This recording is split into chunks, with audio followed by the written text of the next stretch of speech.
So good morning, everyone. Welcome to the Sunday session. This week we are going to continue with where we left on like last week. And if you didn't get a chance to go through the session, this is the video you can watch later now. So this is where we talked about six buy-sell stock problems in detail. And what we had concluded was we had a solution working, but it was not space optimized. So this session, I'm going to focus more on general idea of space optimization in a DP problem. And we can apply to these problems also, but that would be a very small part of it. So this is the agenda I'm going through today.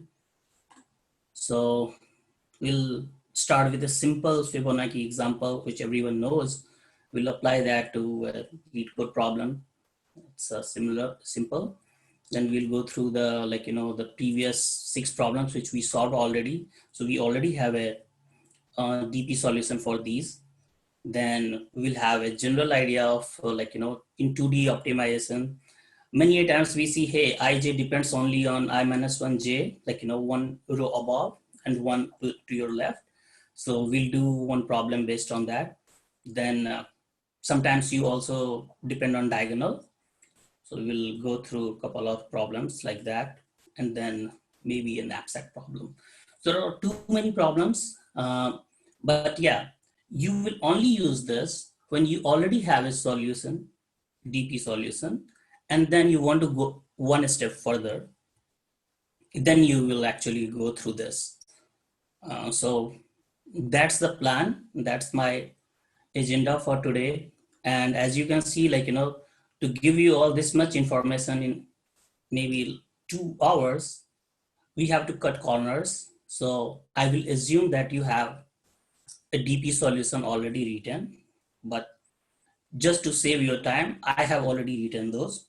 So we'll go through that at a in a very short amount of time. So if everybody is okay, then we can start with the first idea, the Fibonacci. And also I actually have a new drawing board today and I haven't used it. So maybe in the beginning I will take some time to get used to, but we'll see. All right. So the first thing we are going to talk about is Fibonacci. So what's the equation for Fibonacci? Okay, not the right place to write. Okay, here.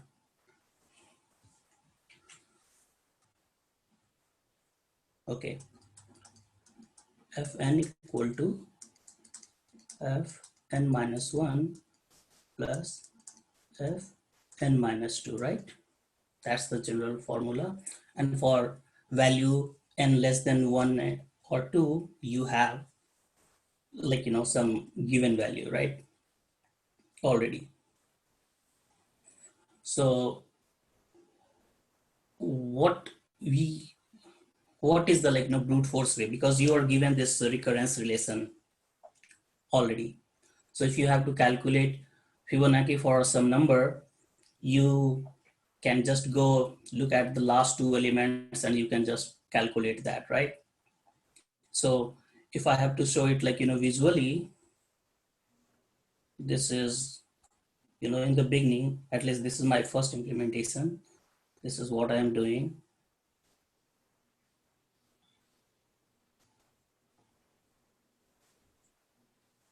Suppose I am working on this value. This is my n. So I will look at this value. I will look at this value and I will sum these up, right? To get this value. When I start working on this, then I will sum this and this and so on, right? And finally, we will calculate this value. So yeah, like the brute force way is we can create an array and we can continue looking at the last two elements, and we'll have that. But as you can see that you are only relying on last two values. So the idea is, if you can just save these two values in a variable, like just two last values, you can call it first, second, whatever you want, and then you add it here. This is your current solution, and then you keep changing this and this value, first and second. Then you won't have to create this thing. So that's the basic idea of like Fibonacci, which I'm pretty sure everybody here is already familiar with. So please let me know if there is any question. Uh, we can talk now, or I will show some examples.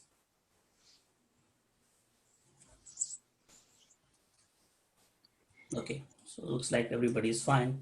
So, all right, so if that's the thing, then what I wanted to do, I wanted to do this problem, climbing stairs. So maybe somewhere I have this climbing stairs. Because if you have a code in front of you after you go through the example, it sometimes make more sense. So to save your time, I have written it in advance. So you are climbing a staircase. It takes n steps to reach to the top. Each time you can either take one or two steps. In how many distinct ways you can climb to the top? Okay. So if some of you are able to recognize this is like Fibonacci, because you when you are at any particular step, you can either reach it from the previous step or previous to previous step. And that is exactly like, your Fibonacci equation was. So that is what the first idea which I talked about, where we create a DP array and we just go through I to n, and we just calculate this value and return DP value. Then, as we talked about, instead of going through these array, why not keep last two values, which we are talking here, like just these two values could become a variable, and that is what I am doing. I am creating these two variables, dp0 and dp1, as my previous two values, and then I'm calculating dpi at each instant. And after I have calculated dpi, I keep changing this value, and I return it finally. So same thing, same problem, and we have one example. So I guess everybody is clear, so I can move to the next topic, unless there is a question on this.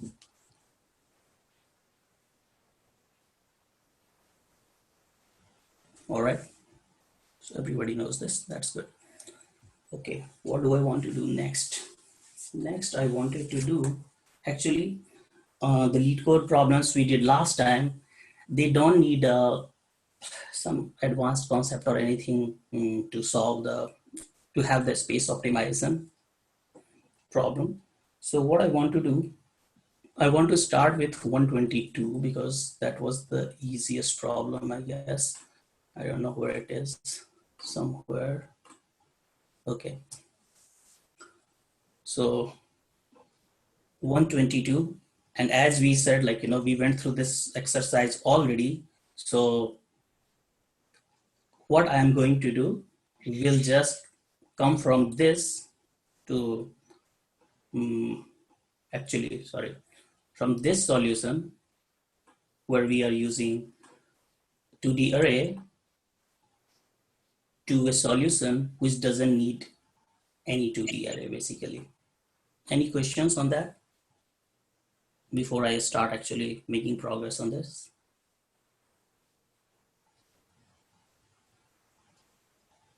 Okay, looks like okay to start. So let me Control C, and I want to not type the equations today, so I want to use this place. Okay. However, I want to erase this also.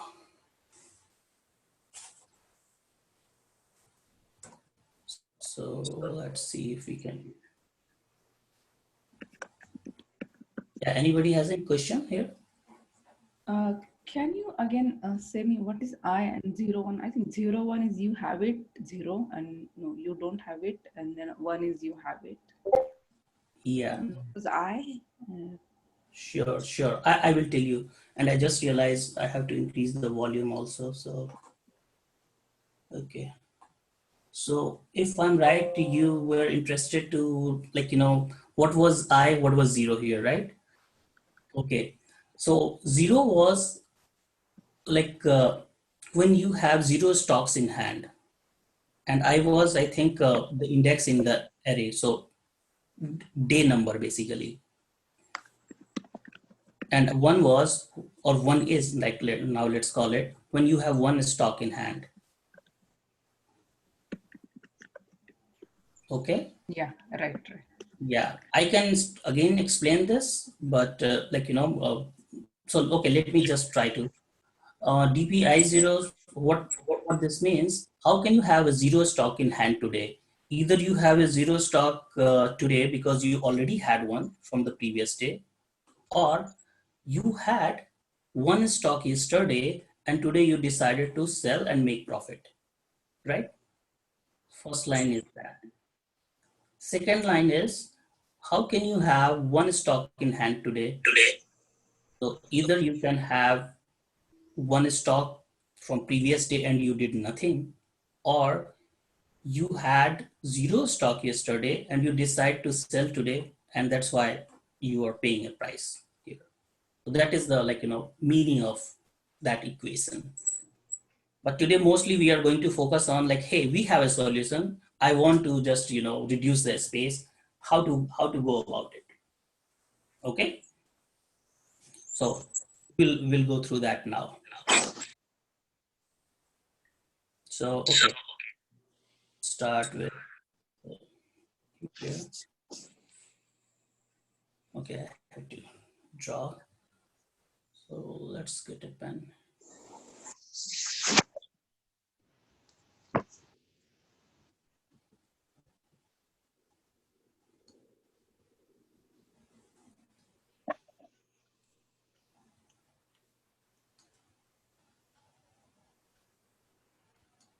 Okay, something like this. You have maybe 0, 1, and direction of I is this, for example. Okay, so now let's see, like, take a random position. So suppose I want to fill this value. I want to fill this value. If I want to fill this value, what do I need? I need this value, right? So I'm dependent on this guy because see the equation, dpi 0 means dpi minus 1 0. You need that value, or you need dpi minus 1 1. Dpi minus 1 1 is this value. So you are dependent on this two value. When I'm calculating this one, which means dpi 1, which is the second equation, what we are dependent on? We are dependent on dpi minus 1 1, that means this value, or dpi minus 1 0, right? So basically this value. So now you can see that every time, because now once this is done, once I'm able to calculate this value, now because I have previous two values, once I have calculated this value and I want to work on this one, does it matter what this value is? It doesn't, right? So all I have to care about, keep these two values for sure. And if I have to just keep two values, why not just keep it in two variables rather than a 2D array, right? And what that value, we can name it again anything, but just to make sure that you understand, most likely in the example we have dpi 0 and dpi 1, and we are updating that value. So I can show the code unless someone has a question on the approach.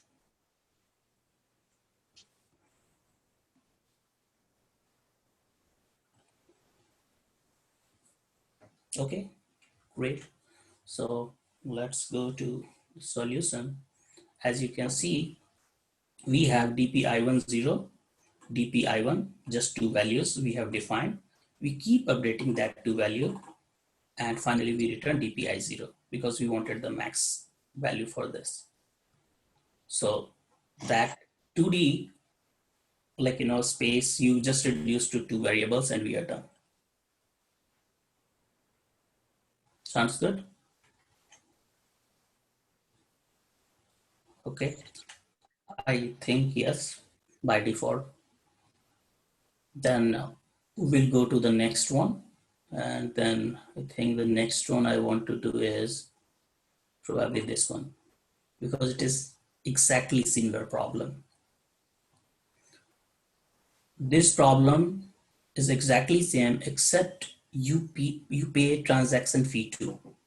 So if you remember, our transition function was this one, dpi0, dp. So let me copy it there and we'll see. Isn't it exactly same? Just you just pay a fee. So see, first is exactly first equation and first equation both they are same. In second case, you are paying extra fee. So it's the exactly same problem because fee is constant. So this idea which we just talked about, it will exactly work and we don't have to do anything. So we can directly go and take a look to the space optimized solution for this problem.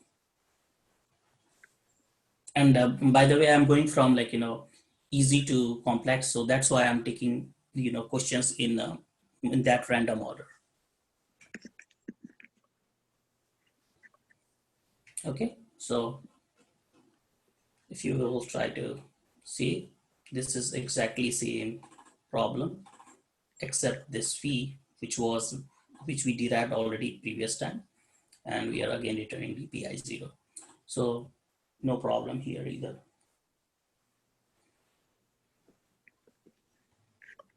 Okay, is there a question? There was something on the chat.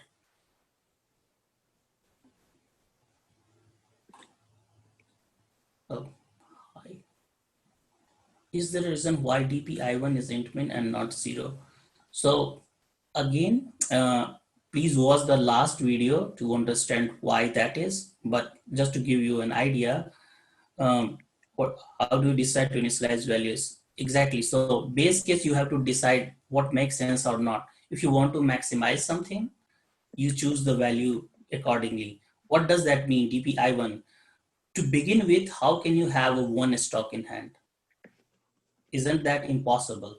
So to show that impossibility and you want to maximize a profit, I would choose a value which is which I am not never going to pick. So that's why we initialize it with uh, min value. And we have talked about this in detail in previous video.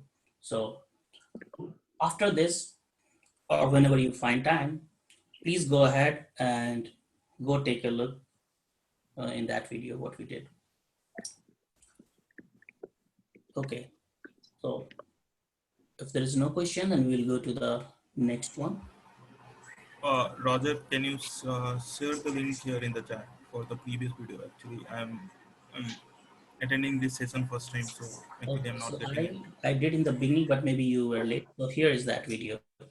You go to SD skills, search for it somewhere. I think you will find this video. It was uploaded on April 26th. So these are all the problems. Okay. Okay. All right. So let's go to the next problem. All right. This was another buy sell stock with cool down problem, and this was also 2D. And why it was 2D? Because last time talked that hey, if we can do as many transactions as possible, we will just ignore the transaction dimension.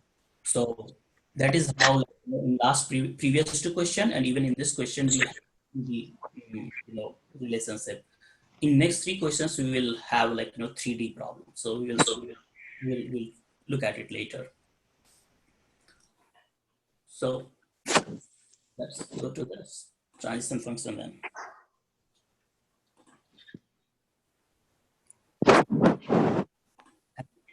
Ask any question if you have. That's fine. And while we derive, let me try to erase this one. So what's the difference? Can anybody see what is the difference between the previous two and this one? So while buying the stock, earlier we were trying to add so subtract the current price with the previous profit. But here, instead of subtracting from a previous transaction profit, we are going to previous day. We are actually going to like we are doing -2 here. Like, Got it. Yeah, that's right. Thanks. Exactly. So now draw it.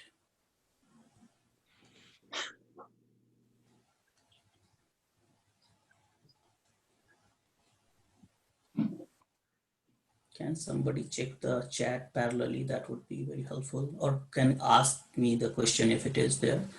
So again, 0, 1, I.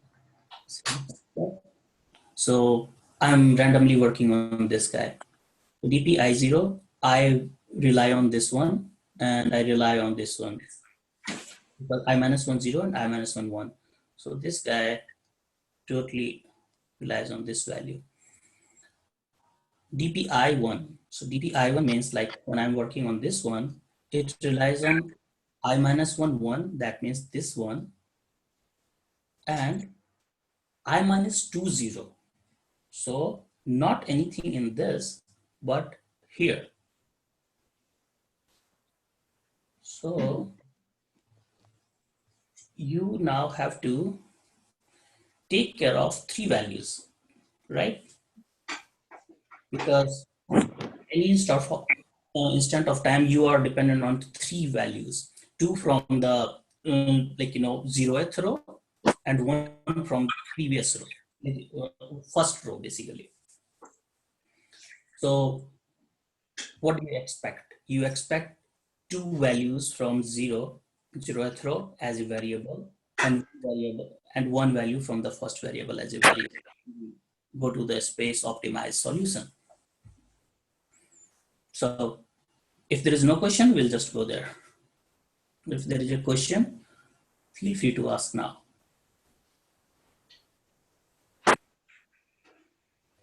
No question. Okay. hey, Roger, just one thing. So what if that cooldown period is not 1 day? Like if it is a variable, like Okay. So we'll talk about it actually when we talk about, I guess, knapsack. okay, sure, thank you. Okay. Yeah. I So have one question. Like, what happens if we are buying a stock at 0 day and selling the stock at the 4th day? So how do we calculate -2 over here? so we are buying the stock on first day and selling on fourth day, right? Yeah. So in that case, it will be not always I -2.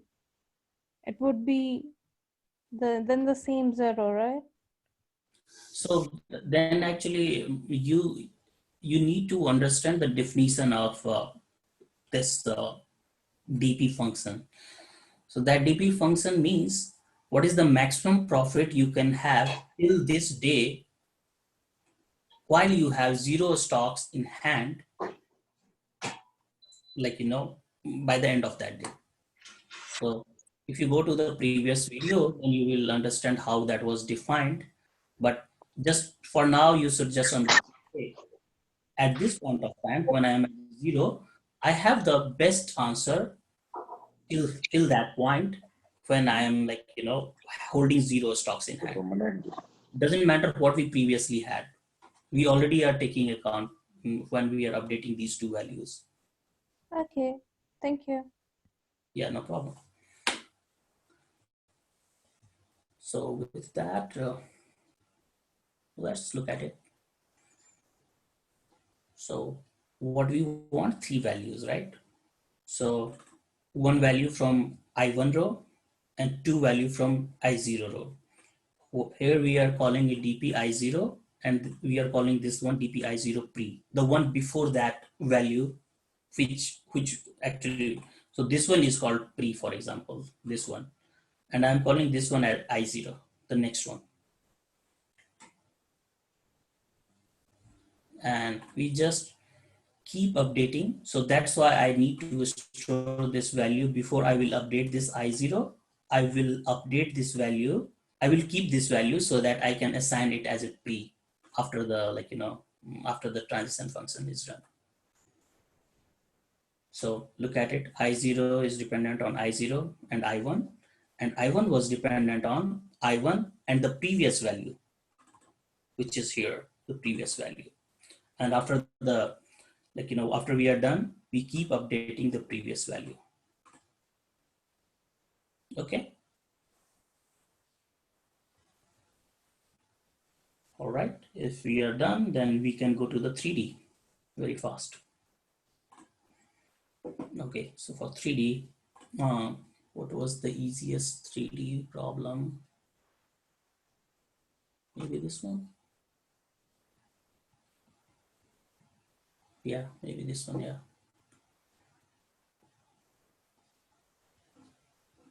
So we had, I guess, this formula at the end of the session when we left, and we will, derive this.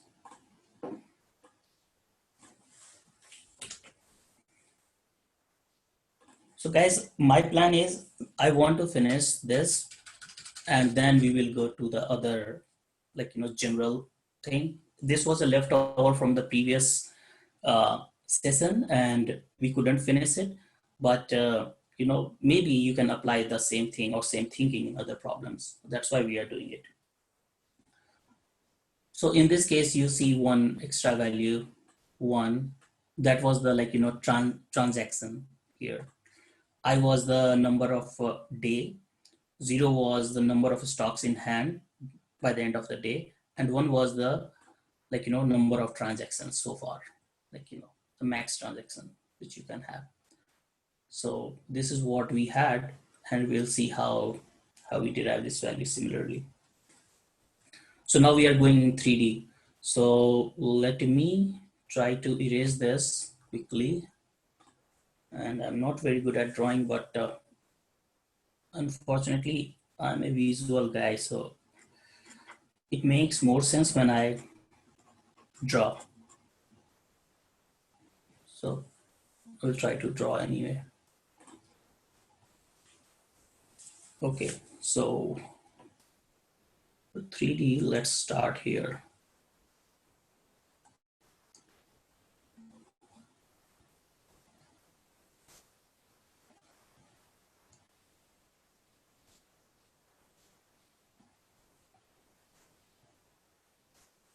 Same story. This is I, this is 0, this is 1. But I want to have more of this. Actually, for first question, I want one more of this grid. So let me draw it here.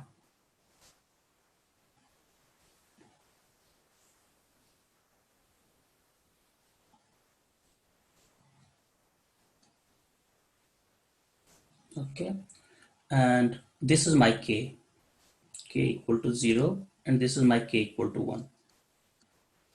Okay, you can think it is this is vertical or something, if it helps you to think that way. This is here, something like this. Okay, grid on top of the other grid. Okay, so now let's look at the equation in TPI10. So as usual, I will randomly start working on maybe this value, for example. When I'm saying I10, so okay, this value is okay. So this is 0, by the way, in this, like, plane. Okay, what question we have?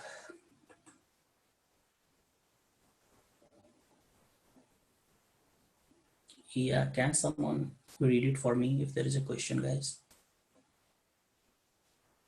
I can't. Don't see any questions. Okay, great, thank you. So here, okay, so DPI10, what we are dependent on? DPI minus 10 means we are dependent on this value, right? And DPI minus 1, okay, no problem here. Where we are dependent in this case, this is your second equation, DPI 1. So I minus 1, so we are dependent on this value, and DPI minus 1, 0 and 0. So you know that 0 is second dimension is, for me at least, it's the kth dimension. So what does that mean? That I will go here actually and check that value. So this is how in 3D my variables are dependent on I minus 1, 0, 0. This is this value which we just derived here. So for any transition function, I am still dependent on 3 values, because next time what will happen, next time when I will start working on the next value, these 3 values are not useful for me. In fact, I will need this value, and the one here maybe, right? So let's look at okay,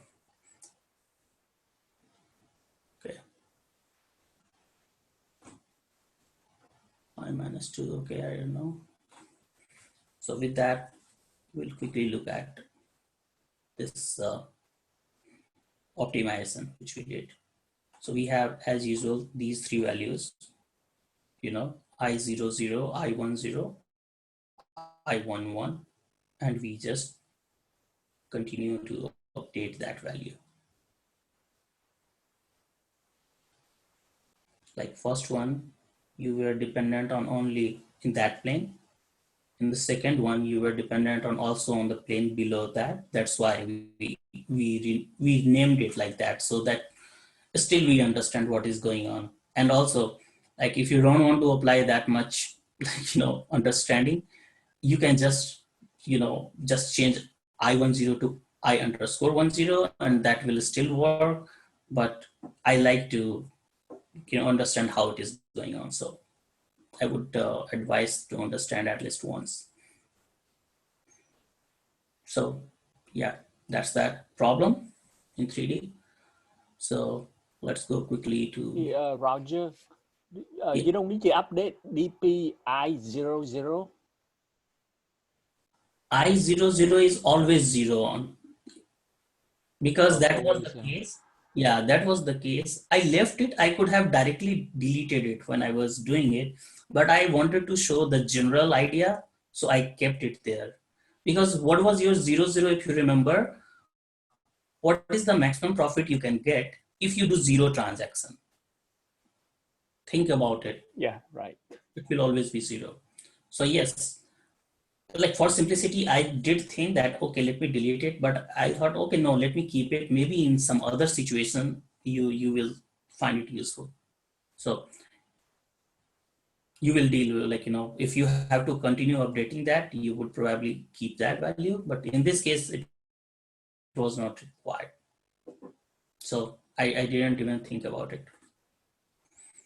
So with that, the next problem I think could be we were doing 2 transactions. I think this is the problem. Yeah. Okay, so if you remember, we left it here last time. We left it here last time. And by the way, when we will do the K transaction, this would automatically get solved if we just replace K by 2. But we'll see still, like, how we can go about if we have two transactions. Same equation, nothing changed. Now only thing which will happen, we will have one extra layer, right? It was the exact same problem, but now you will not only have k equal to 0, you will have k equal to 1 and k equal to 2 also. So something like this on top of it, maybe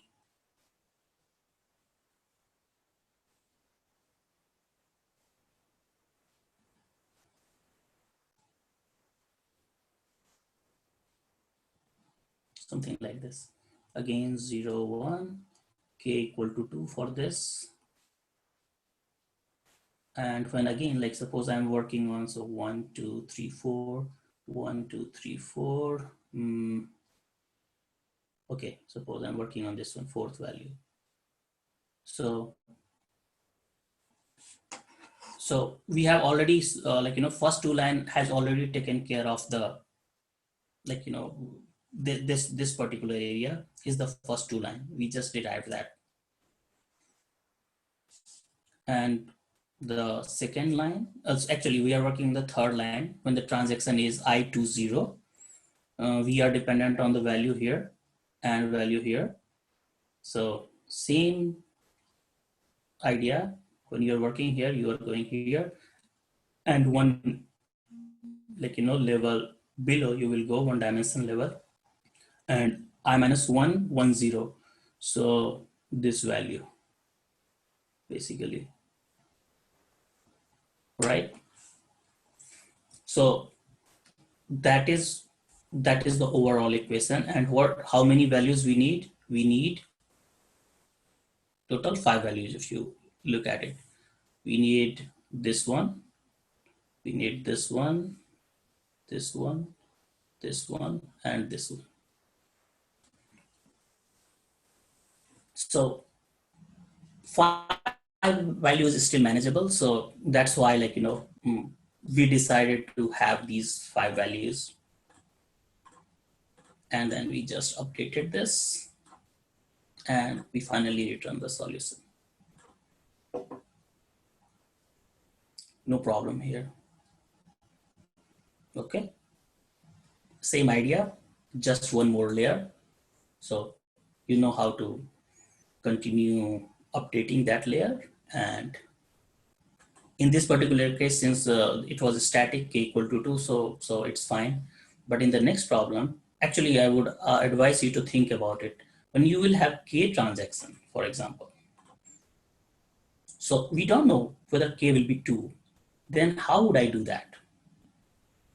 Because see, what I will need is, I will need this value, this value, this value for all the layers. I can have 20 layers. I can't define 20 variables.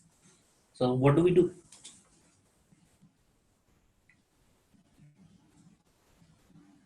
We'll have to keep an array. Yeah, good idea. We'll just keep an array, and we can keep an array for all the values for this 0th. What is this? 0th state when I have 0 stocks in hand. So I will keep an array of all this value and all this value for all the k dimension, right? Then I will have all this value at hand, and I can just continue, doing the exact same logic which we just talked about here.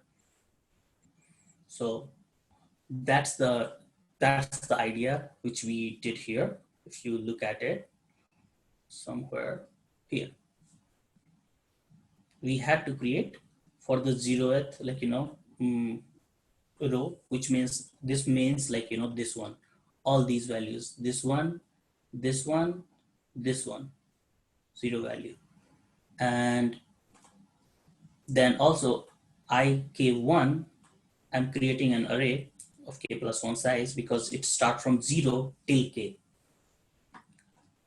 is these values, this one, then this one, and this one, though it is not used. It's fine. So exact same formula, and we just continue to update this value for each layer. And finally, we return, the final answer will be on the final dimension of k, means like k transaction. What was the best, what was the max profit I had when I had 0 stocks in hand? So with this, we can conclude the, buy and sell stock problems we discussed without space optimization. There is nothing left. So yeah, I will delete this. Okay, we will delete this also.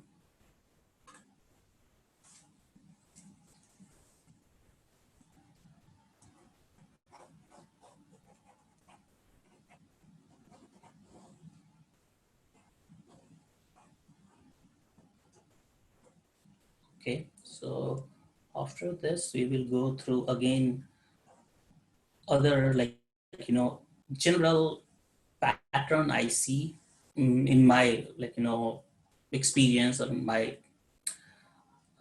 way of doing problems.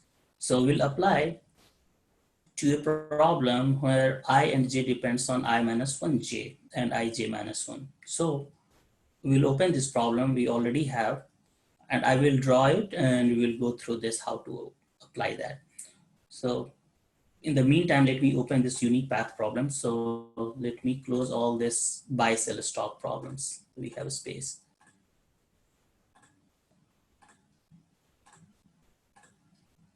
Okay, so why not you guys read this problem for a bit. I will take a break for 1 minute, and then once I come back, we'll just resume it.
All right, so I'm back. The question is, you're given a grid and a robot wants to go from top to right, actually left top to right bottom, and it can take either down or right at any point of time. And the question is, how many possible unique paths are there? So I'm pretty sure, I think this was one of the problem in the last 30-day lead code challenge, which we just had. And also guys, I have chosen the problem from those, actually I have chosen those problems which were recently asked. So maybe if you guys did that, you already remember it. So yeah, anybody wants to just quickly talk how we can reach? I know there is a solution in front of you, but yeah, forget about it.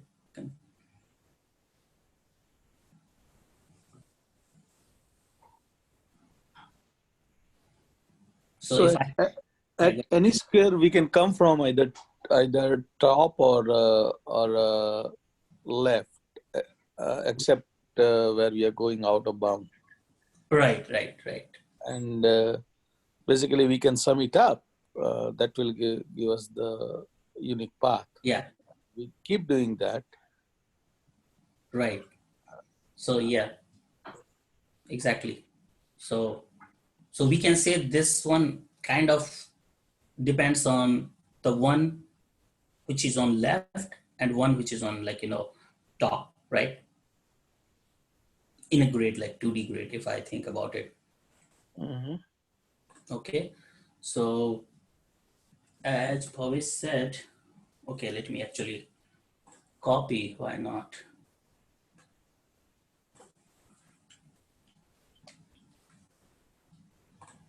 This is the TP. So as you can see, now dpij depends on dpi minus 1j and dpij minus 1. Okay. So let's start with, we will go through that, easy solution which you have already, which is easy to come up with relatively.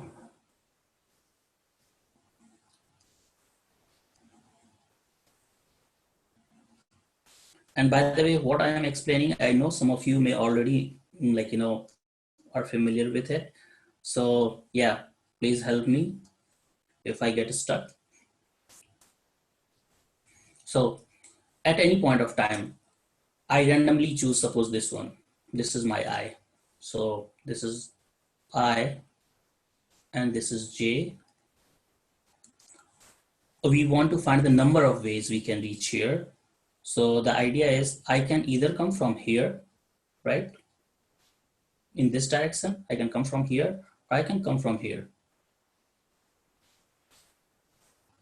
So that's why this ij depends on this value, which means I minus 1j here, as you can see, I minus 1j here, or ij minus 1, or this value, j minus 1.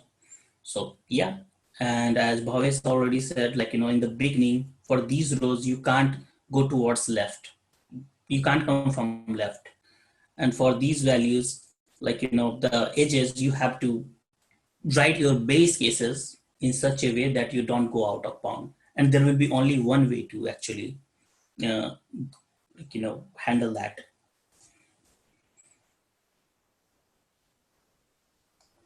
So with that, I assume that if you are given this value, this we already derived, this is the base case. Whenever I equal to 0 or j equal to 0, we say, hey, we can't come from left or top. So what does that mean? That means that there is only one way to come here. That's your base case. And then you just define this value. And finally, when you reach the bottom most corner here, you will just return that value. Okay? I'm not able to understand how we chose the value 1 for DP00 because the robot was already there. So why we said it moved 1 rather than it, I mean, why we said it is, there is one path rather than we would say it is there is no path to go.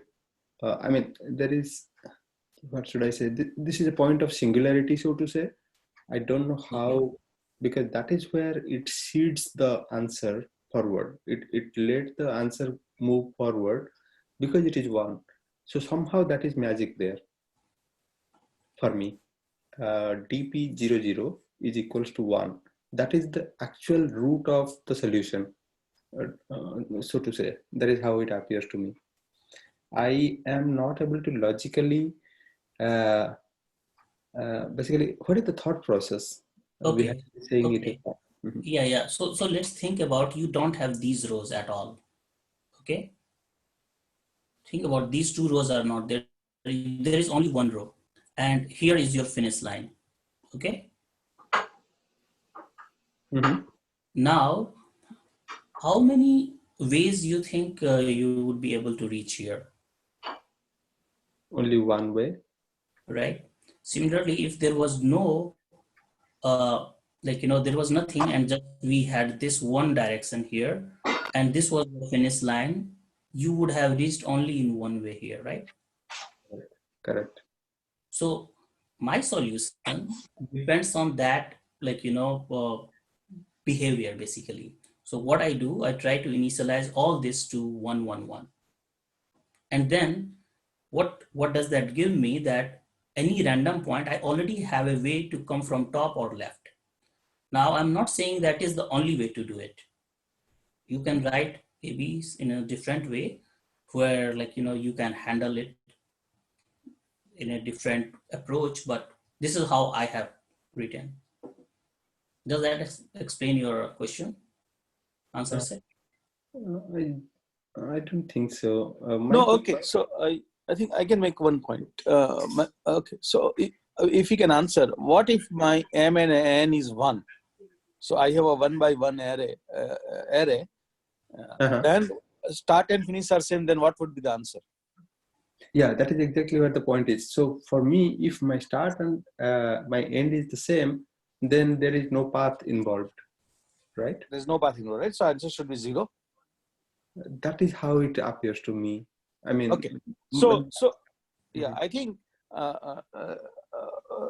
what Roger, I think what the question, what I understood is that why we are setting DP00 as 1, and my understanding is that we can set DP00 as 0. It doesn't matter, because if it is more than 1 dimensional array, we never count that. See, first row and first column is always a base case, right? So DP00 we can set 0, and then rest all are 1 in column and row, and still the solution work.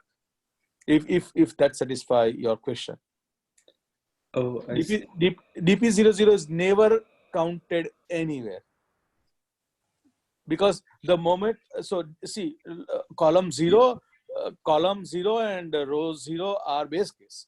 So we always start with the DP11, and 11 always depend on the 10 and 01. It never depend on 00. So there's none of our answer depend on DP00. So it doesn't matter what we said there. So are we saying line numbers 12 to 14 that if condition is unnecessary? No, that is necessary. I'm saying that just DP00, but the whole row. So DP00 can be 0, but the whole 0th row and column except 00 need to be 1, because that's the only way to come, right? That is our base case.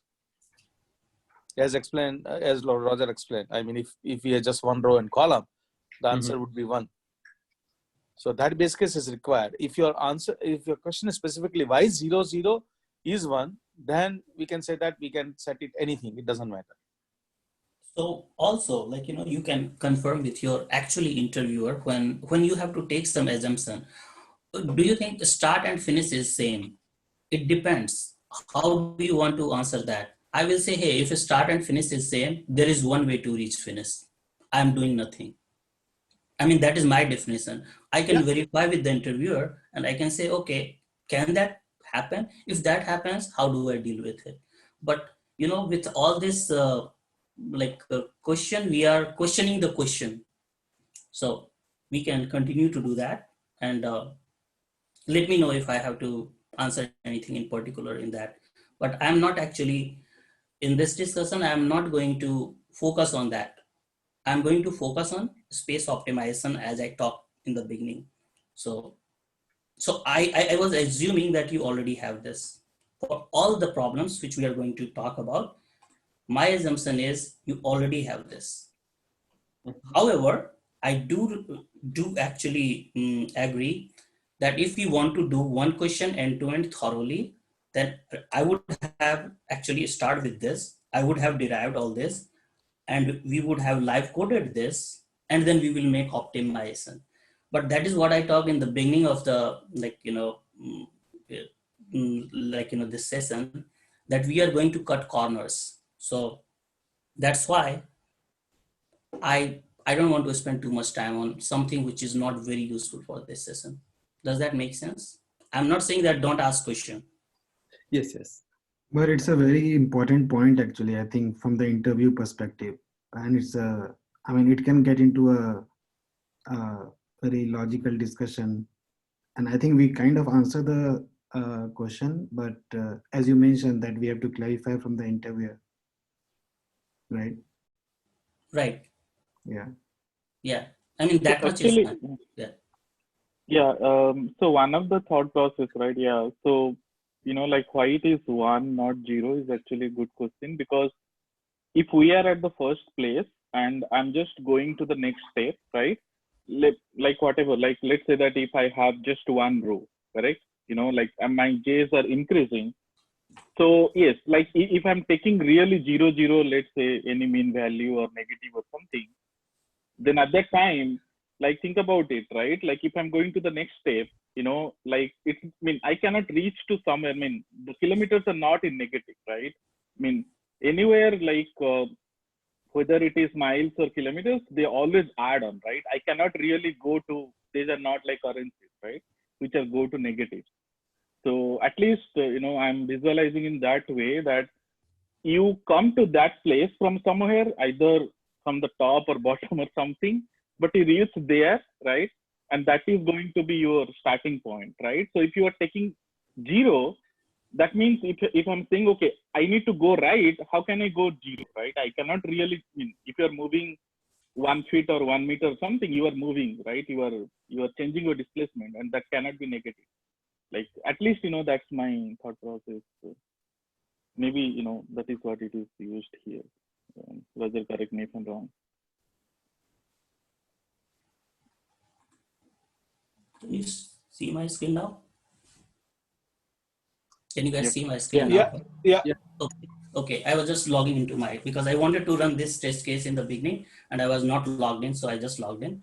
And yeah, so exactly like, I would have tested this in lead code. You will test it in the real interview. You will ask, hey, this is a special case. What do you want me to do? I will handle accordingly.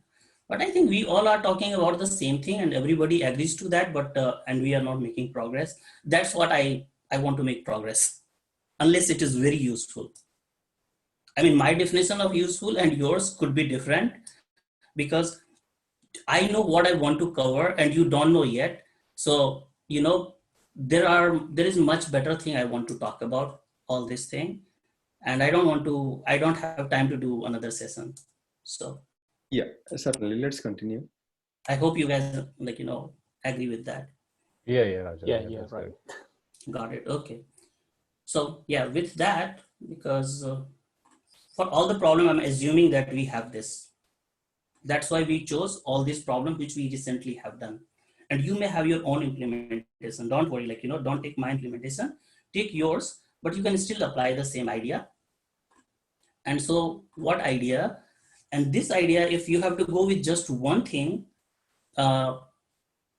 after this session, I would say actually do that, because you can apply this everywhere in almost all the 2D problem. So look at it. This value depends on the one value on top or towards left, right?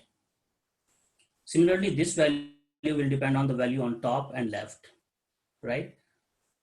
So easiest way, what we can say, hey, if I continue to have just 2 rows, then we don't need all these rows, because suppose I just have this 2 row.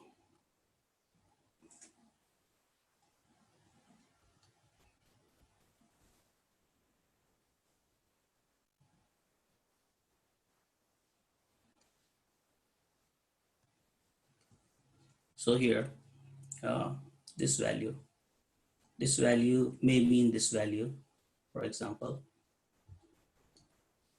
When I'm working on this value, I derived this value from these 2 values. And third row, because see, this value is not useful anymore. This row is not useful anymore. After I calculate this row, then the top row becomes useless for me. Can you see that? Because if you have values for all these guys, for example, populated from the top row, then all this value is useless, right? So in this approach, what we were doing after this value, we would have calculated all these third row value, right? So now the idea is, hey, instead of whatever value, calculate the way you are calculating, but instead of updating here, why don't you go and update here? So whatever we are calculating here, just keep updating this. So at the end of the day, you are always having these two, like, rows where you start with one, you calculate the other. Now based on this, you calculate this again. Based on, like, once you have this, all this filled again, like, in one iteration again, you again start filling this and just continue doing that, right? So at least, is that approach clear or not? Yeah, it's clear to me. So we are like sliding through the two rows at a time, and then the top row becomes the bottom row, and bottom row, like, Exactly. is sliding. Okay. Yeah, exactly. So that's what we are trying to do. So you can also say that we have just two rows, and suppose when I'm working on 0th row, I will continue, like, updating that. Actually, ith row, I will continue taking value from the previous. After I have that, I will start doing that. So how would you map that? So maybe this value, like, all this first row element gets mapped to this first row, for example. Second row gets mapped to the second row. What about the third row, where it will get mapped? The first row. First row, perfect. And so on. Fourth row will get mapped to fourth row, and so on, right? Yeah. So how can you do that? You are mapping something to 0 or 1, if you think in that direction. This was your 0th row, this was 1th row.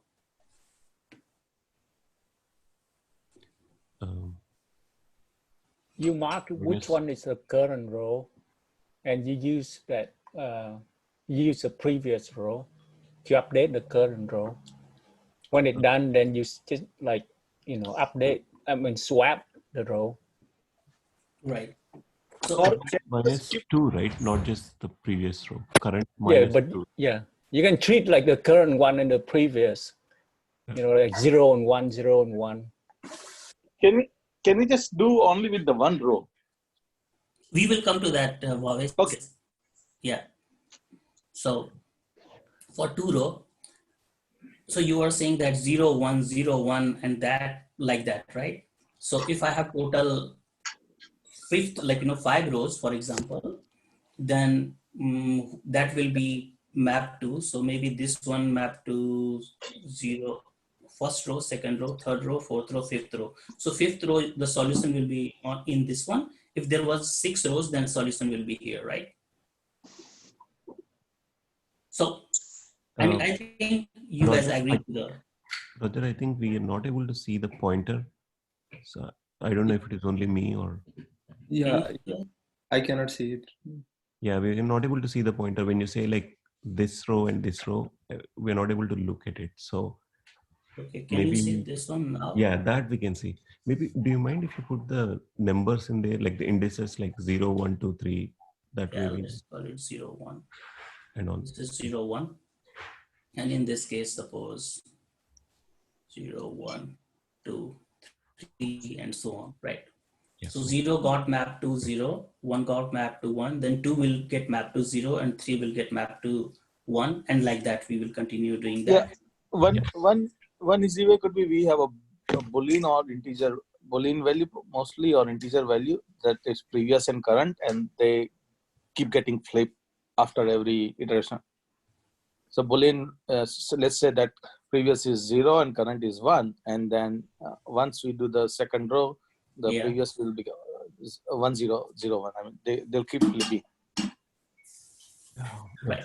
Yeah. So, one way probably we can do is we can keep just an integer, and after every transition we can just multiply with -1. So in one way let us start with positive. If it is positive, then we'll basically process from the next row, and if it is negative, we'll process from the previous row. So as we progress, every iteration we can simply flip. We can simply multiply with -1, and that will keep flipping it from negative to positive like that. So that way, yeah. Like that.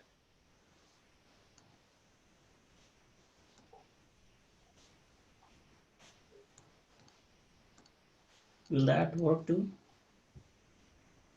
Yeah, yes, that is Another way. Yes. Yeah, if in order, right? Yep. Yeah, I mean, there could be multiple ways, and yeah, you understand the concept. We can map using a Boolean or somehow. What I am doing, I am using just mod 2 because I want to just bring it to two values. I'm trying to achieve that. So, Yeah. and also I like this particular space optimization technique because this is very easy to come up with and less error prone. And once you have the n cross n solution, then it will literally take you maybe a minute or so to just get your solution going, as you will see. So I have a question on the previous screen. Yeah. When would we need the two row like this? Because like last time we see that we only need the value from the top or the value from the left of the current cell. Yeah. So we only need constant memory. Now like we need the two row. So can you tell what case we would need two row? Okay. So your question, let me try to understand. You are saying that, hey, why we are taking two rows and last time we just took these two variables, right? Is that? Yeah. Okay. So you and Bhavesh kind of are pointing to the same thing, and which I want to bring later.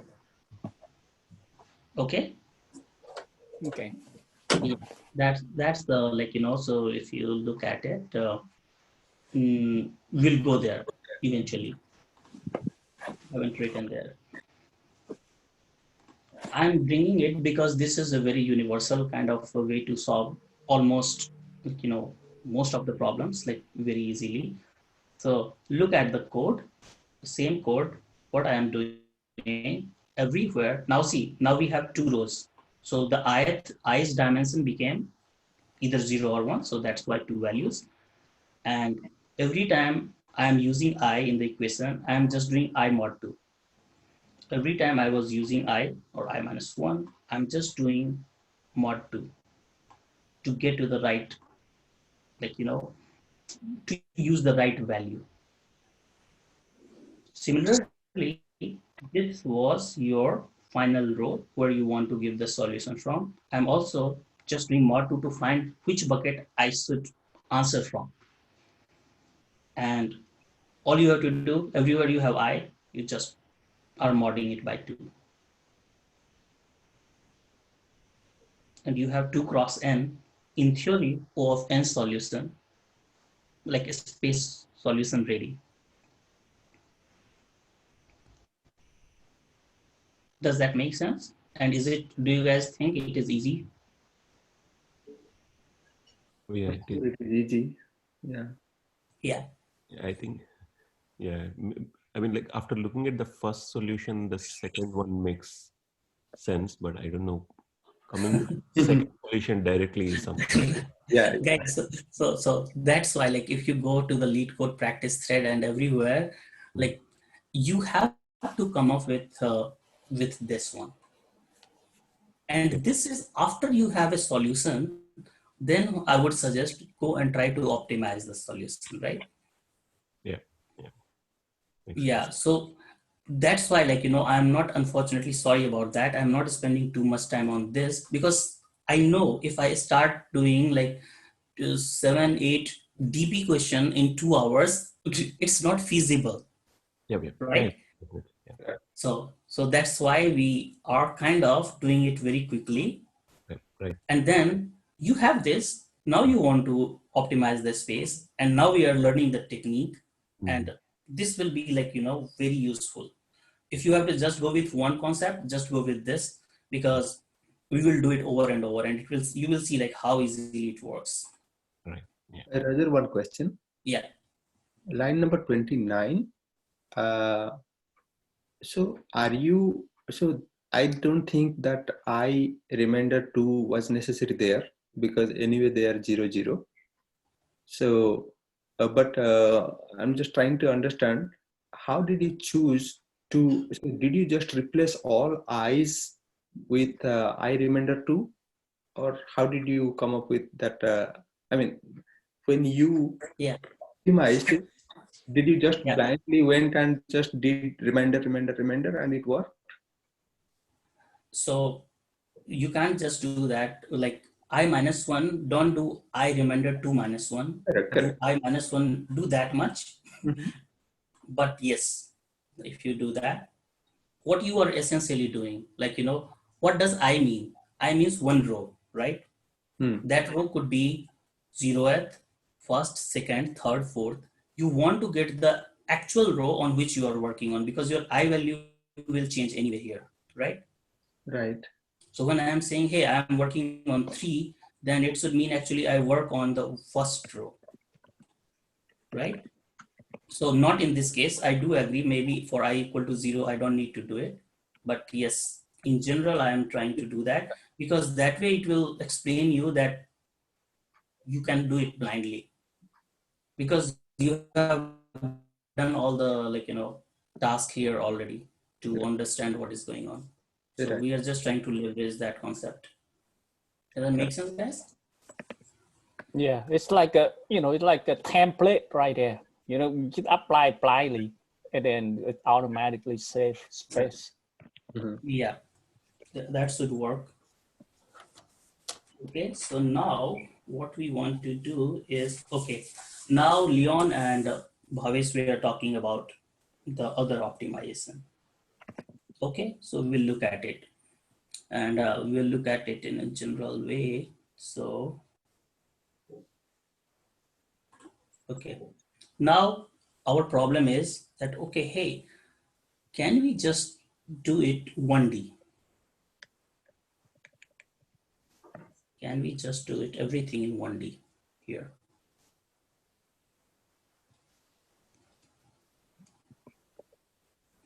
Okay, so I will have, because now we have derived that we have a solution with 2D. I'm just thinking like this. This is my virtual row.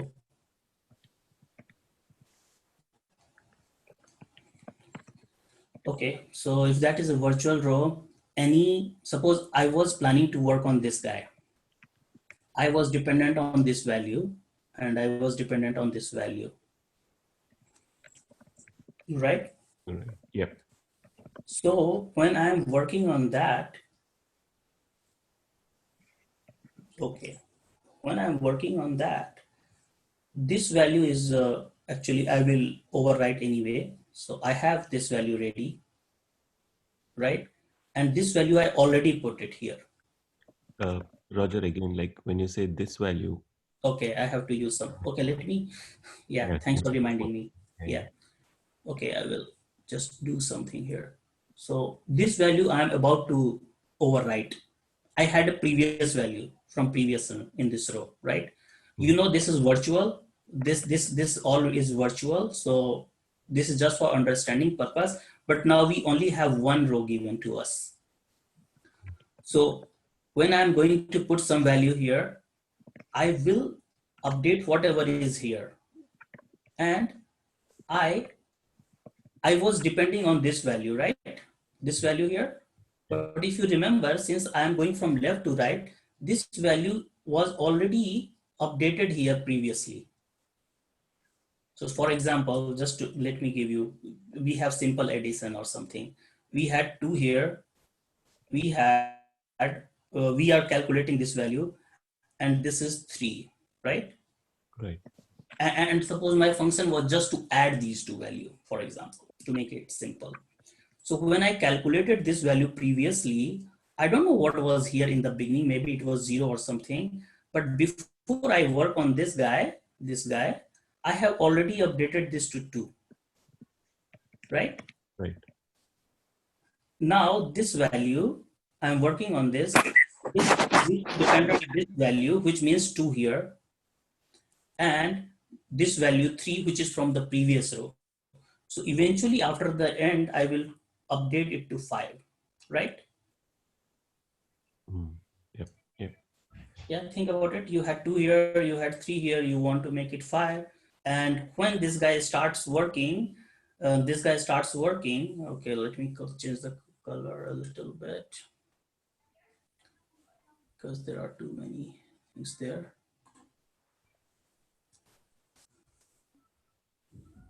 Okay, so this got changed already here previously. Right. I'm working on this, but I haven't updated this value. This is from the previous run Right. of the row. So what I will say, hey, whatever value is here, add with this value and update it. When I will start working on this one, then what we will say, okay, there could be some value here, maybe 7 or something. Whatever value is here and what is the value here, and now it will be 5, just update it here. But isn't the 2 also dependent on, like if you look at, Yeah. is dependent on the previous number, right? Yeah. 2 will be also be dependent on 1, and that's the magic of recursion. If you have your base case ready and you are doing the right thing, which makes everything in the future right, then you can just by the magic of recursion, or you can say, hey, it will just work out itself. If you have doubt, then of course you can go debug, put this value whatever you have initialized with, and then you will see how it will actually evolve. Okay. In the beginning, everything will only have one value, right? This value will be dependent, sorry, you can't see it. So maybe this value would be initialized, and then this value, right, it will only be dependent on this one, and this will be only be dependent on this one, something like that. You will have a everything filled in the beginning, and then from next row onwards you will start using the one on top and on left, and then you will have this thing. Okay.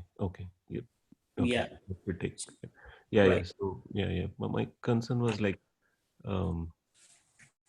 yeah. That makes sense. Yeah. Probably I should.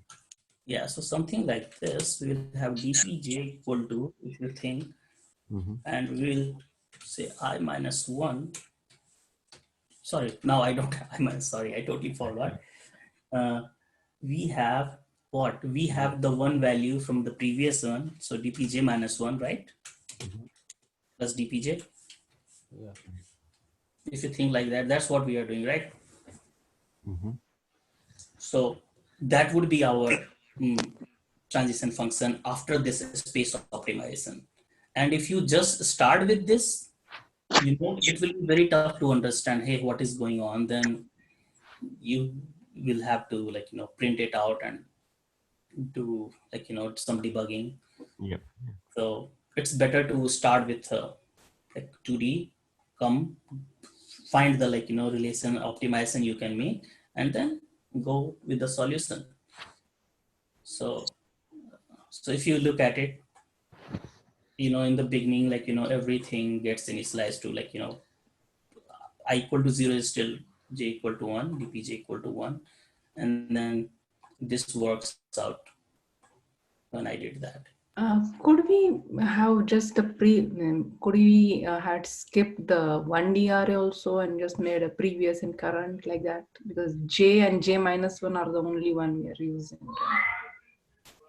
So you are saying, okay, you're saying that you don't have that and j minus 1. So like we did in the previous problem, right? Something like that. Yeah, exactly. Yeah. So you can have that every time. What you will be dependent on, you will be dependent on three values, right? This one, and maybe actually, No, but if I look at the equation, there are only two values that I'm dependent on. yes, you will Oh, initialize but yeah, you're One. overwriting. Yeah, but yeah, still two values, right? J minus 1 and J. Yeah, you will keep overwriting, and I think, and where would I keep it? Okay, I will keep it here. Okay, and then yeah, I think it should be doable. Yeah, Yeah, maybe It's I like will too try. simple Yeah. to, yeah, yeah.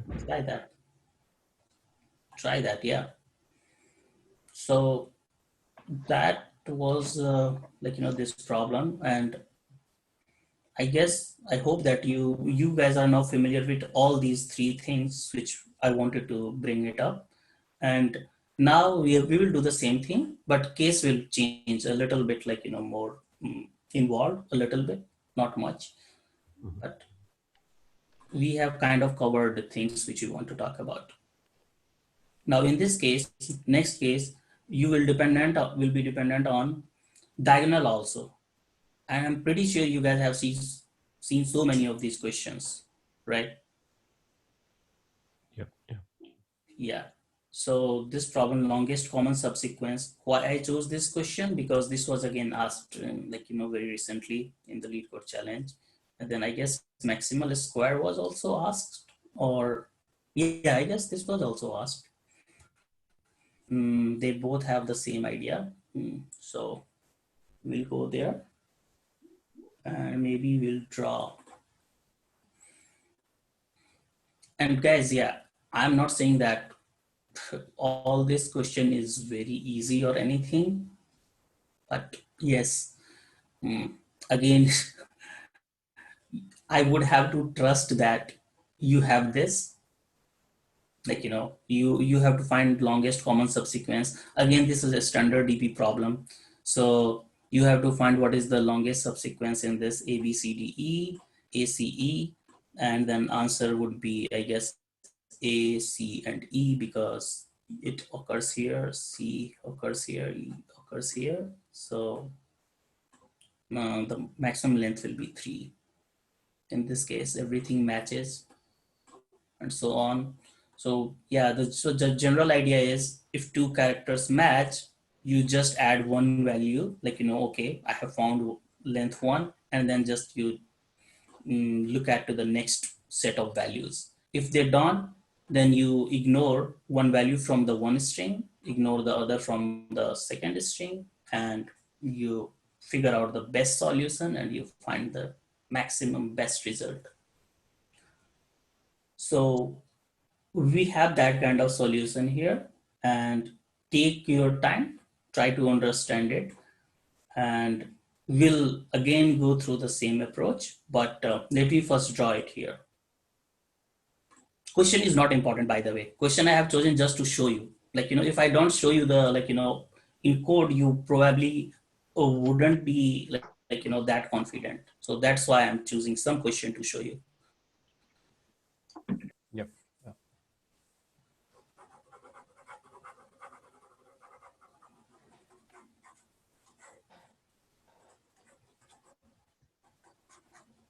Okay, so similar story. Is there a way to select? Okay, let's do this.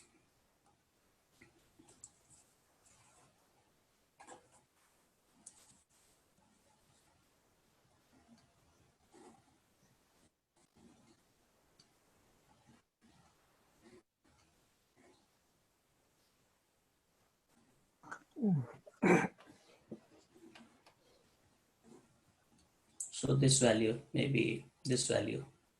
Now this guy depends on this value, and this value. And there could be different way of dependencies. Could be max, could be add all those to different things. That function could be anything. But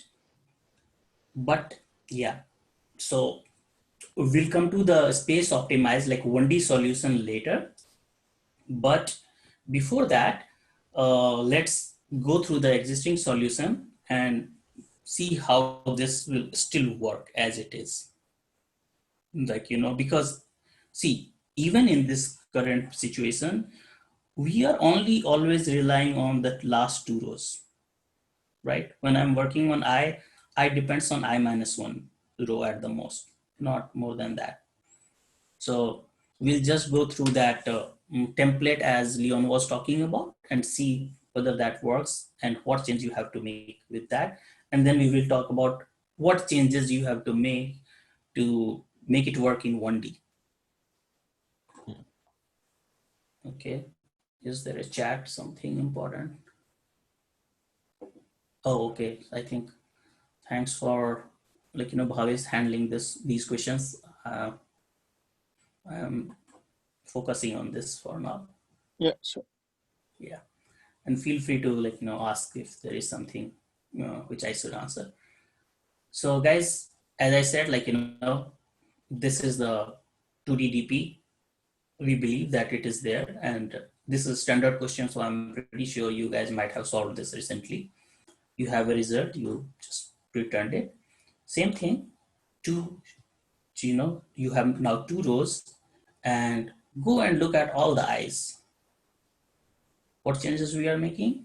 I mod 2, I minus 1 mod 2, I mod 2, I minus 1 mod 2, I mod 2, finally I mod 2, and returned it. So you have your solution in 2 cross n minus n plus 1 space. And for that, you don't have to apply too much logic once you understand how it works. Yeah. So that would be the one giveaway from this session. Just at least have that one, and then we will talk about 1D approach. So 1D approach, one thing which is important in this case from the previous one is here. Here.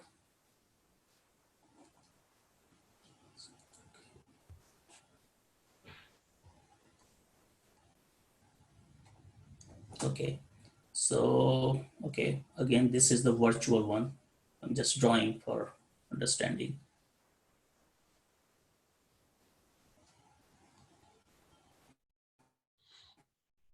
So suppose I'm working on this value.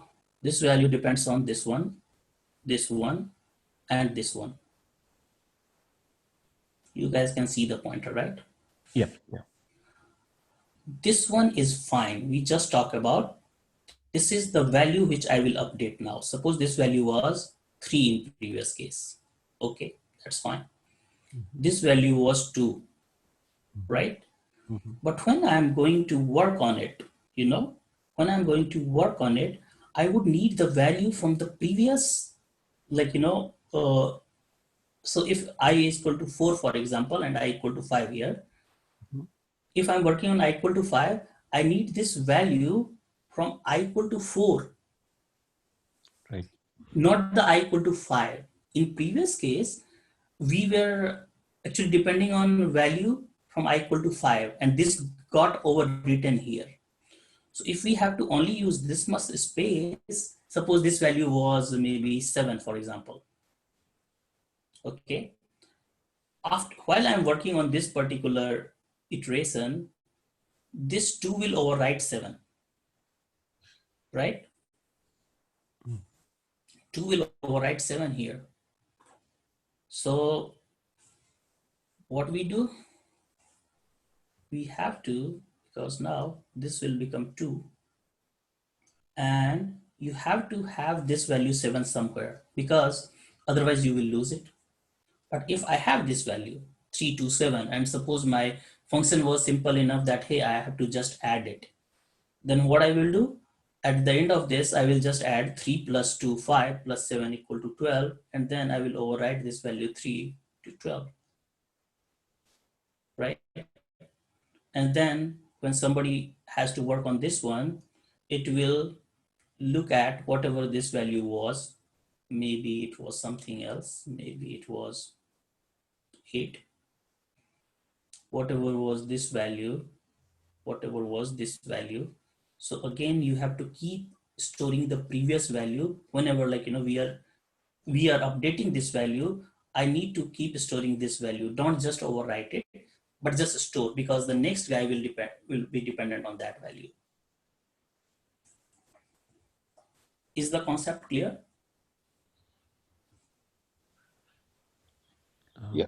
Yeah. It needs, I think, couple of. It's simple, but Yeah. yeah, it's not much, but I think idea is clear. Yeah. So once idea is, go ahead. Yeah. The idea is clear, actually. Yeah. Thanks. Yeah. So once your idea is clear, then it may take some time to come up with the solution. I'm not saying that, but you would be able to code yourself also. But in the interest of time, I will just show you, like, same thing we are doing. All I'm doing now, I have to store this previous value. We have the same kind of DP equation. Now it is just 1D. For every ith loop, I initialize previous with 0. And whenever I'm going to update some value dpj, I will just have that value stored, which I can, after the operation, assign to previous. Because now that previous will be used also for my calculation, for my logic here. So, like, take your time, like, look at this logic in detail, but all it is doing is just handling this particular case when you are overwriting this value. You can code, like, in your way, but idea is now you had 2 values, but the third value which we were overwriting, just make sure that you don't lose it. And if you can do that, then just use it for your calculation.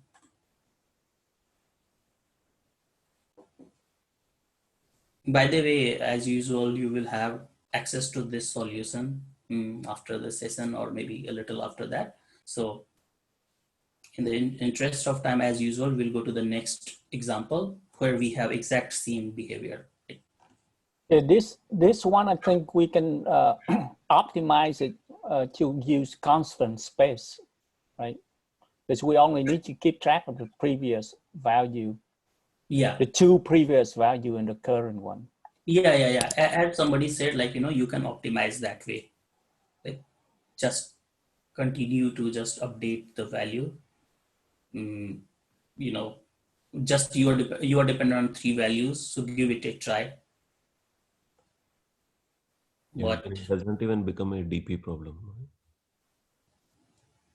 Can it be only constant space? I mean, we at least need a O of n space, right? Yeah. So that was the question, in previous question we were talking about. So it will have the exact same approach. So I think you can, because you're dependent on only 3 values, right? At any point of time. And actually with stock sell buy problem, we kind of did similar approach. So you should be able to, like, get to that also, but I haven't coded. So take your time, like, try to come up with that. Okay. Sounds good. Yeah. So exactly same problem, like recently somebody might have done maximal square, right?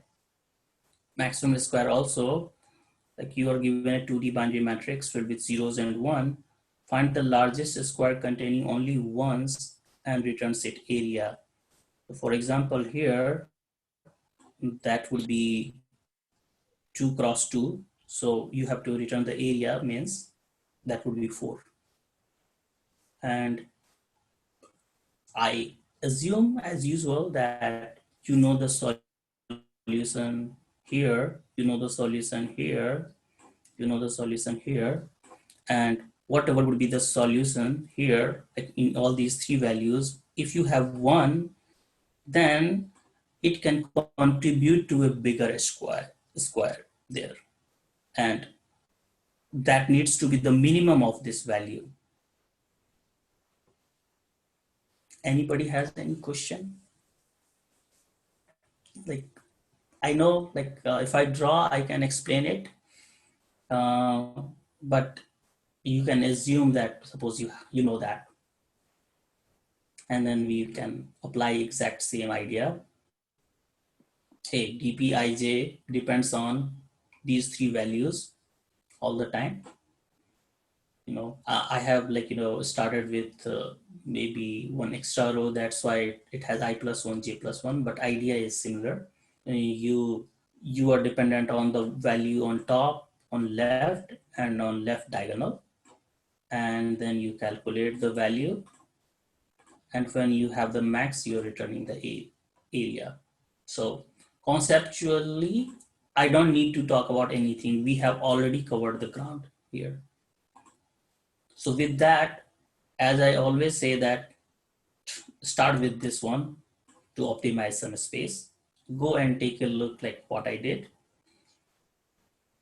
Nothing, everywhere I had I, like like in my DP array. All I am doing is mod 2, mod 2, here mod 2, mod 2, mod 2, everywhere. And that would give you the answer. And that would be a mechanical like change. You don't have to think a lot. So we are just reiterating that idea again. Now we just learned something that hey, but if I have to do it in 1D, then when I am writing this diagonal value from the previous run, that will get lost, and I want to store that value. So if I want to store that value, I have to do some like save it in some variable previous or something, and that is exactly I'm doing again. This will be again a pattern. If you think that hey, just when you start your calculation for a row, store a value, keep like define a temp variable, make change on this, and now you have this temp variable, assign it to the previous value, and that previous value will be used for some like whatever calculation was required. Here it was required, by the way. So it wouldn't be also a very tough task to come up with this 1D solution. Once you have a 2D solution and you recognize this pattern, it should be okay. Sounds good, guys? Yeah. Or you have a question before we go to the interesting problem? Knapsack. Yeah, sounds good to me. Sounds good to you? Okay. So we have one problem, unbounded knapsack, and one is knapsack problem. So knapsack is, I think, more important, which I want to show. So you may know already, like, knapsack problem. You are given a knapsack and then you have some weights with you, which you can use, and you can make a profit based on that. I think I have it somewhere, maybe this one somewhere, because I couldn't find like direct knapsack problem how I wanted to show it, and also I didn't spend too much time. So we'll go through the knapsack problem, by the way. So for example, we'll just go through this profit array. You have 1 profit, 6 profit, 10 profit, and 16 profit. Weights are 1, 2, 3, and 5. So if you are willing to pay 5 weight, you can get 16 profit, and your knapsack size is, for example, in this case, 6, for example. So what is the best you can do? I think in this example, you can have this 16 and you can have this 1. And I think that way, or maybe even 10 plus 6 plus 1, you can make 17, I think. Yeah. So yeah, let me just run it. I think I may have it somewhere. I will try to explain a little bit about it after it runs. So somebody was asking me a question in the beginning. Yeah, so profit is 17. And actually, I was debugging something, so this is for something else, so don't look at it now. And okay, so same thing, definition, max profit for capacity J till index I, dPij, transition function. And I would highly recommend you to watch Gaurav's lecture on DP. I think he had a session just on knapsack problems. So you can learn more if you want. So dPij means, okay, actually think about what you can do with any, like any index means like any item. I may not choose that item, right? I may not choose that item. And whatever is the best for the same capacity without choosing the item, I can get that one. Or I can choose it. But when I choose and make a profit, then now my knapsack has a, like, less capacity, right?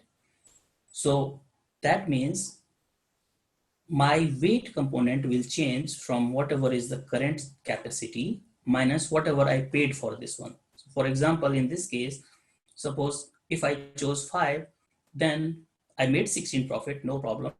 But now my capacity would be only 1 left, right? So this is this particular value, j minus 8i.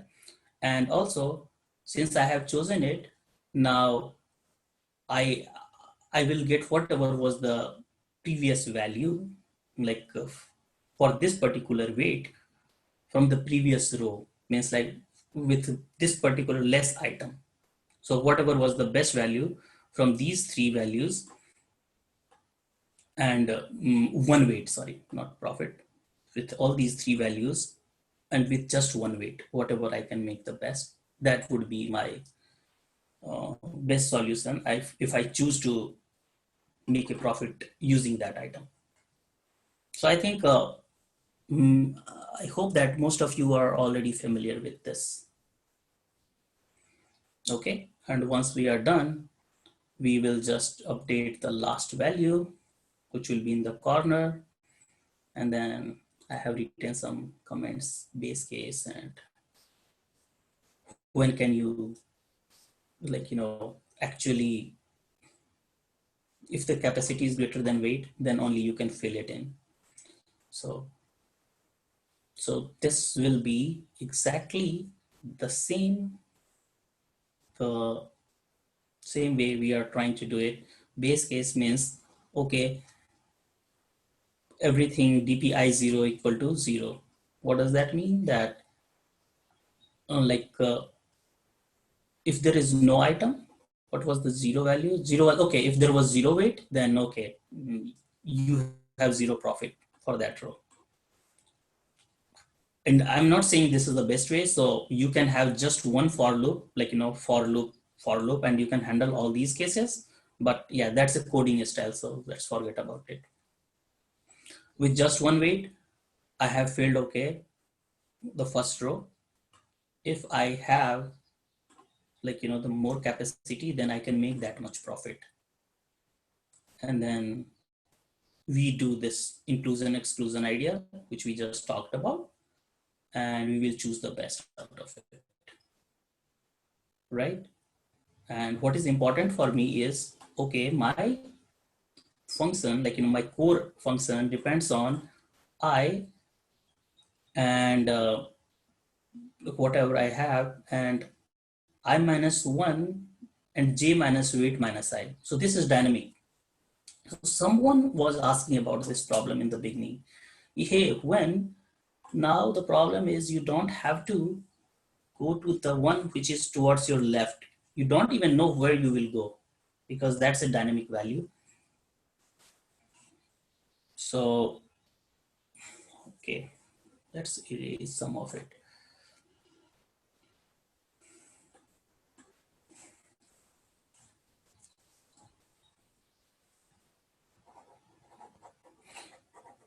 So do you guys, like, is the question clear, guys? These are all standard problems, by the way. So, the reason to choose standard problem is that I'm pretty sure you might have solved it earlier. Okay. Yeah. So that will help me to do the exactly what I wanted to with this. Maybe there could be some more. I don't know.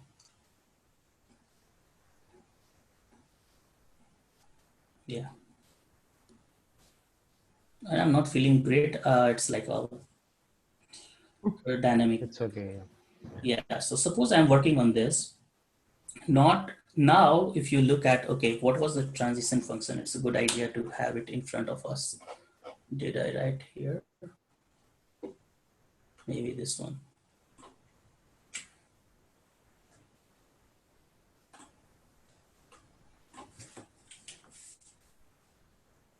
Okay. So when I'm working on a particular I, I'm dependent on the value on top of it. See, the first value is I minus 1j, right?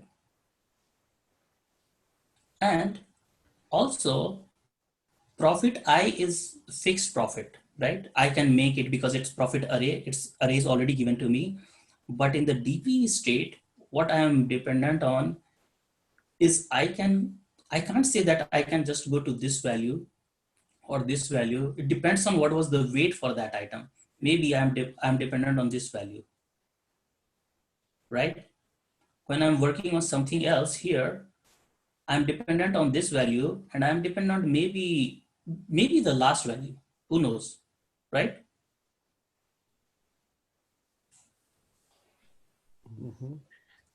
Roger? Yeah. Quick suggestion actually. Sure. Do you mind, would it take a lot of time to fill in the matrix for that example? No, it won't, but yes, what we can do, as Have it usual, I'm handy. always ready.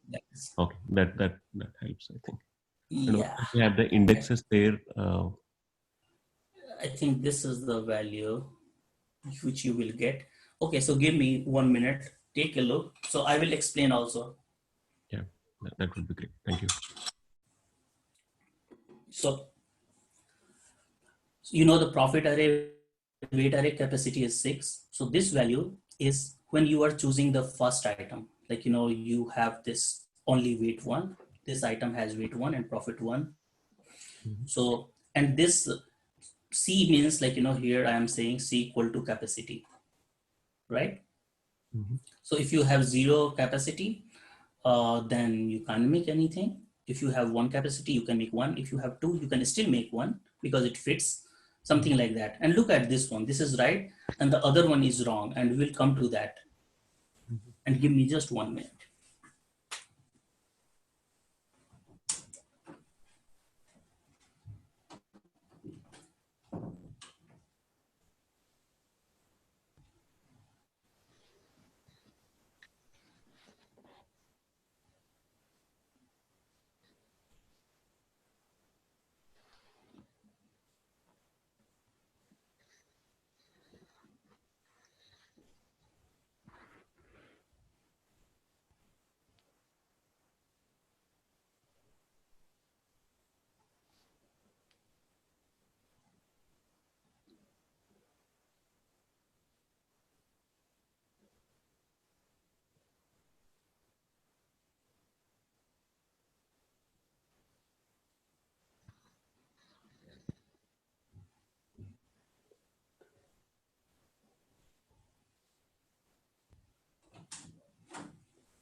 Okay, I'm back. So actually, guys, we will come to this, but yeah, we have this when we will need it. Okay. So don't worry about it. And also, yeah, I forgot one thing, which we have been doing. We have an answer with this m cross n space, right? So I have another function, knapsack profit 2, which is just doing this, which we have been learning to apply, like, mm, everything, just mod 2, that kind of thing. And not mod profit I too, because that I is a different one. We will only do it for DP, wherever we are using DP.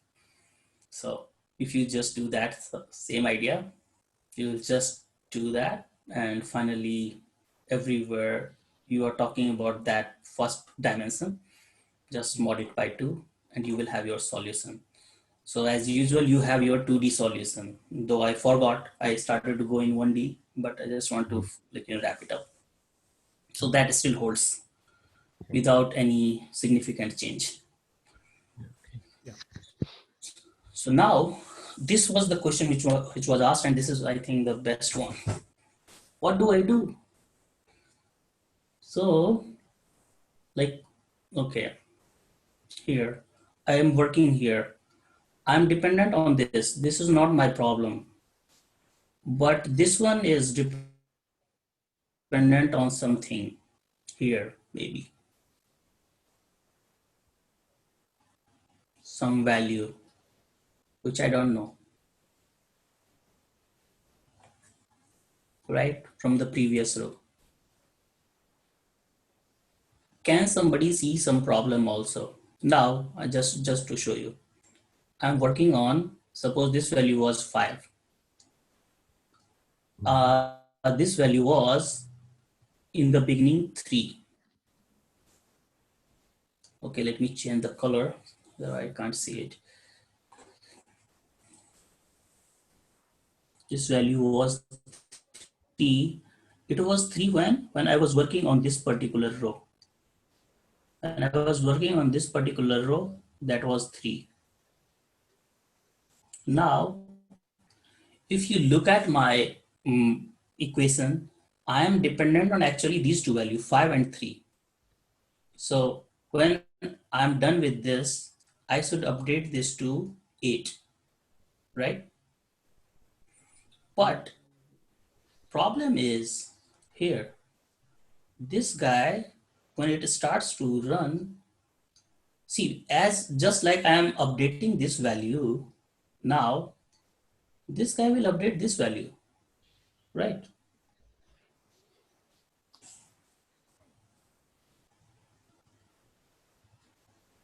So this, when he updated, maybe this value, maybe suppose he was dependent on only this value, just for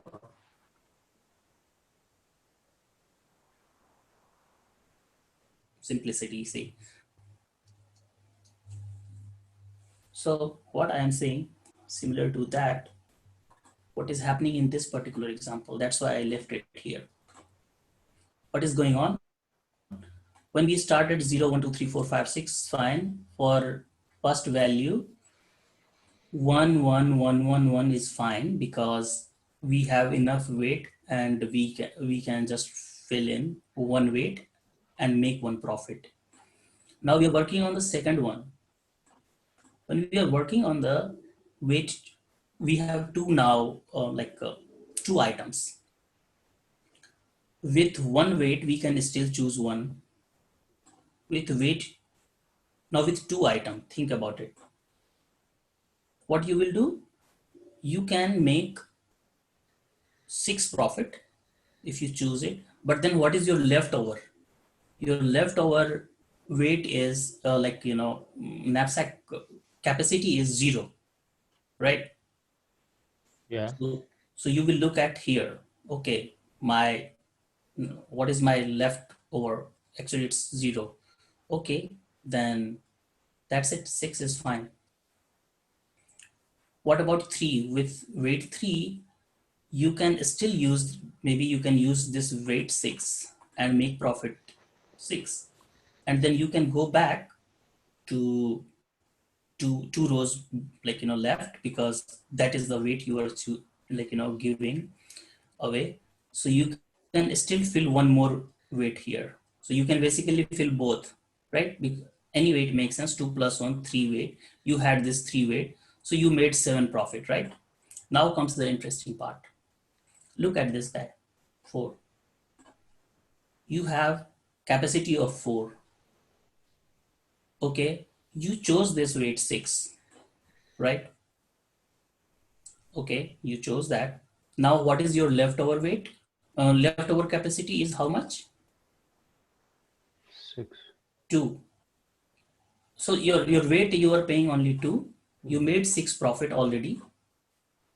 See, we are working here, by the way, guys. Here's on number 4. This is the very crucial one. So let's spend some time. You have 4 capacity and you have 2 items. We are considering, say, 0 and 1 only. I chose, hey, I want to make profit of 6 and I'm willing to give up weight 2 from my capacity.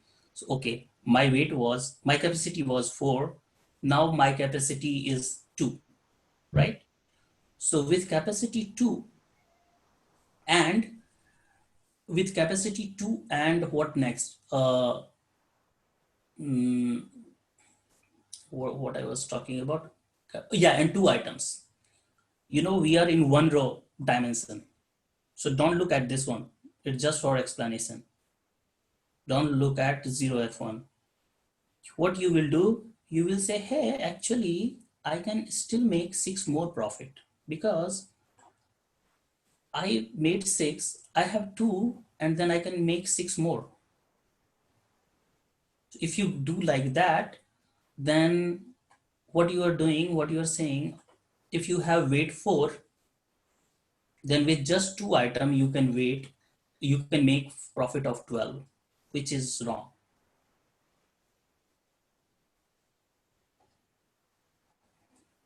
And the logic is the same. Isn't that correct? 4 with 12 is correct? Because no, this is wrong. This is I wrong. mean, I can take 2 plus 2 of weight and I can make 6 plus 6 profit. No, but it's bounded knapsack. So you have that item already taken, right? Oh, I see. Okay. You can't do it again. Okay. Yeah. Makes sense. So now that's the problem. Like, I cannot make this. That's why we normally try to go up.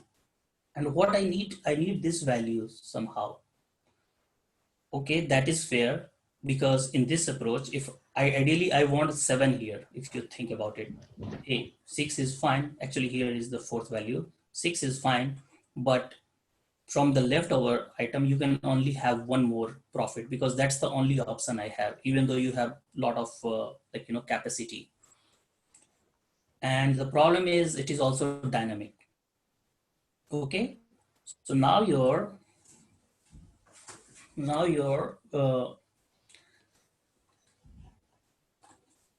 main challenge is you have 1 value here, 1 row. You are trying to fill it. Okay, I will have a virtual row here.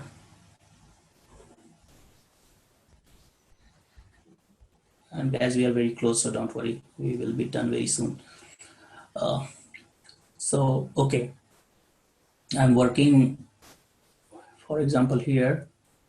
This is not a problem, but I was dependent on some value here, maybe here, but I'm overwriting it.